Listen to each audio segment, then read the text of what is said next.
mengejar ridha Allah. Itulah yang harus kita lakukan. Zikrullah itu membuat kita cepat untuk bahagia. Dengan mengingat Allah, yang namanya hati itu menjadi tenang. Assalamualaikum warahmatullahi wabarakatuh. Rasulullah dengan para sahabat, bahkan orang-orang terdahulu, orang-orang yang sangat sangat care dengan Islam, bahkan keislaman amaliyah mereka luar biasa, hampir susah kita temukan mereka sakit. Ya, makanya kita pilih judul mengapa Rasulullah dan para sahabat sehat sepanjang hayat. Tentu ada resepnya. Salah satu resepnya adalah puasa ini. Nah, kalau kita lihat, alhamdulillahirabbil, puji kepada Allah Subhanahu wa taala yang telah menghadiahkan puasa Ramadan. Bayangkan dengan puasa ini, Anda silakan klik di Google tentang khasiat puasa untuk kesehatan. Udah keluarnya luar biasa. Risetnya sudah luar biasa, jurnalnya udah banyak sekali. Khasiat puasa untuk kesehatan, baik kesehatan jiwa, jasmani maupun rohani. Nah, kalau kita bicara ini, kita ambil salah satu khasiat puasa itu adalah mengistirahatkan organ-organ dalam tubuh kita. Salah satunya organ pencernaan yang paling bahagia dengan adanya puasa. Karena dia bayangkan, organ pencernaan itu bekerja terus, nggak pernah berhenti, dia kerja terus gitu kan. Makanya begitu dia kerja terus-menerus, yang terjadi ya pastilah ada titik capeknya. Makanya kemudian ada penyakit mah lah, ada penyakit macam-macam yang berawal dari perut. Ya, sumber penyakit di perut gitu, hadisnya begitu. Artinya di perut itu ya di pencernaan maksudnya. Ketika pencernaannya beres, perutnya beres, insya Allah organ yang lain juga nggak ada masalah. Nah, kalau kita bicara puasa, ternyata dalam beberapa penelitian ilmiah, bahkan di temuannya dari Ibnu Sina itu menunjukkan bahwa puasa itu menjadi bedah alami untuk tubuh kita. Jadi Allah itu sudah mendesain, Allah Subhanahu wa taala mendesain kalau orang sakit kan begini, kalau SOP-nya ya mohon maaf kalau ada kesalahan ya. Nanti kalau ada dari teman-teman yang ahli medis, para dokter, kalau ada salah dikoreksi nggak apa-apa.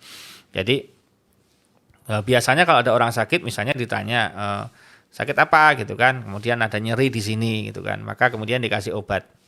Ketika obat anti nyeri, ketika obat anti nyerinya kemudian nggak sembuh, dikasih antibiotik nyeri, dan nyerinya ditingkatkan dosisnya atau jenis yang lain lebih bagus, tambah antibiotik. Kalau nggak sembuh lagi mungkin tambah lebih bagus lagi, antibiotiknya tingkat tinggi dan sebagainya. Pokoknya kolaborasi yang tahu dokter lah.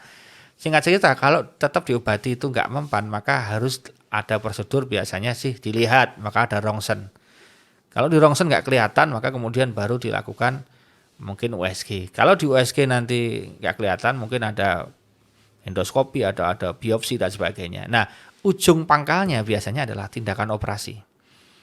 Nah, harus diambil, istilahnya begitu dalam dunia medis. Nah, ternyata puasa ini menjadi bedah alami, menjadi operasi alami, otomatis dari tubuh kita mengoperasi dirinya sendiri. Itu kerennya di situ ternyata. Dan ini bisa terjadi. Nah, sekarang kalau kita lihat, kenapa para sahabat dan Rasulullah itu jarang sakit? Karena memang dalam tubuhnya terjadi pembedahan terus-menerus yang kemudian membedah sel-sel yang nggak baik, yang berpotensi menjadi penyakit-penyakit itu menjadi hilang karena apa? Karena puasanya.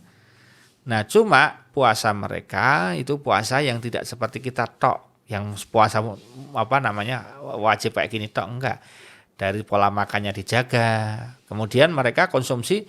Nah, ini ada kesalahan ya. Jadi teman-teman kadang-kadang mengkonsumsi zaitun, mengkonsumsi habatus sauda, mengkonsumsi madu, mengkonsumsi buah tin, mengkonsumsi kurma, mengkonsumsi histul hindi gitu kan. Pokoknya obat-obatan yang syariah, herbal-herbal syariah, tapi kok efeknya kurang maksimal. Ya karena nggak dihubungin dengan puasa.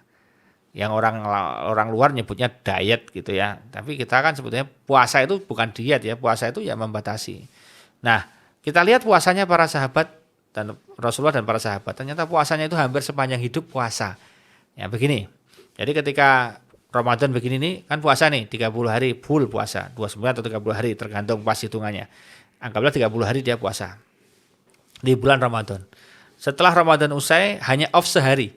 Ya, hanya off sehari karena hari H Idul Fitri 1 Syawal haram puasa. Maka itu off. Dia bisa makan, dia berbuka. Begitu masuk hari kedua Syawal udah puasa lagi 6 hari ke belakang. Full puasa lagi, bayangkan, langsung puasa. Selesai dari puasa yang 6 Syawal ini, sebagian sahabat melaksanakan Daud, sehari puasa sehari enggak, sebagian sahabat melaksanakan Senin Kemis. Terus dilakukan, konsisten terus, seakan-akan kayak wajib. Jadi ini kayak diwajibkan.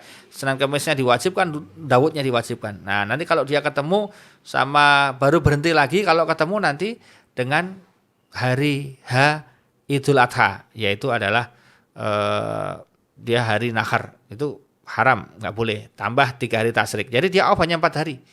Bahkan dia sebelumnya sudah puasa, namanya puasa Arafah, bahkan 2 hari kan. Ya, ada itu kalau kita lihat kan gitu kan, untuk jadi ada puasa 2 hari, ada tanggal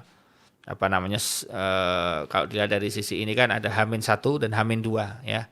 Ada puasanya di situ, ada puasa tadi, puasa Arafah itu juga dilakukan gitu kan. Nah, jadi ada 2 puasa dilakukan, kemudian off 4 hari gitu kan. Kemudian puasa lagi seperti normal kayak biasa sampai dengan kapan ya? Sampai dengan ada puasa sunnah yang istimewa lagi, dia berhenti puasa itu, kemudian terus lanjutkan sampai ketemu Ramadan lagi. Jadi sepanjang hidup mereka itu puasa. Baru berbuka ketika memang waktunya berbuka. Misalnya kayak yang Senin Kemis, di luar Senin dan Kemis dia berbuka.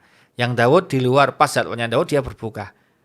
Sambil minum herbal tadi, ada yang habatus sauda, ada yang minyak zaitun, ada yang kemudian madu, ada yang kemudian kurma, ada yang kemudian namanya hisul hindi dan sebagainya. Pantas sehat mereka. Nah, kita kadang-kadang herbalnya ya makanya nggak terkontrol, ya herbalnya nggak bisa maksimal. Jadi herbal maksimal itu kalau ada pengkondisian. Ya kalau kita bicara ilmu diet ya teman-teman yang ahli gizi, ahli diet tahulah, para trainer itu bagaimanapun membatasi makanan tanpa ada olahraga, nggak pernah bisa kempes itu perutnya, nggak bisa stabil itu body yang diinginkan, goals bodinya nggak ada. Maka harus dua lakukan kan, yaitu satu adalah dengan olahraganya, yang kedua makanan. Dengan diet dan olahraga itu membentuk tubuh dan kesehatan. Nah sama ketika kita mau sehat sepanjang hayat seperti Rasulullah dan para sahabat ya tadi, laksanakan tidak hanya herbalnya tetapi juga pengkondisian puasa, karena puasa itu menyehatkan. Sumutasiku gitu kan, jadi berpuasalah kamu maka kamu akan sehat, dan itu sudah terbukti, penelitian medis tidak ada yang membantah sama sekali. Bahkan beberapa orang kalau mau operasi diminta puasa terlebih dahulu untuk apa ya, sebetulnya untuk pengkondisian yang agar siap secara fisiknya, karena juga di bagian pencernaan dan sebagainya dokter lebih tahu lah kalau masalah itu. Nah jadi alhamdulillah kita sudah berikan Allah kesempatan berpuasa, mudah-mudahan ketagihan. Harapannya puasa 30 hari itu ketagihan, oh ternyata enak ya, ternyata di badan enak, di hati enak, di pikiran enak, semuanya menjadi jernih.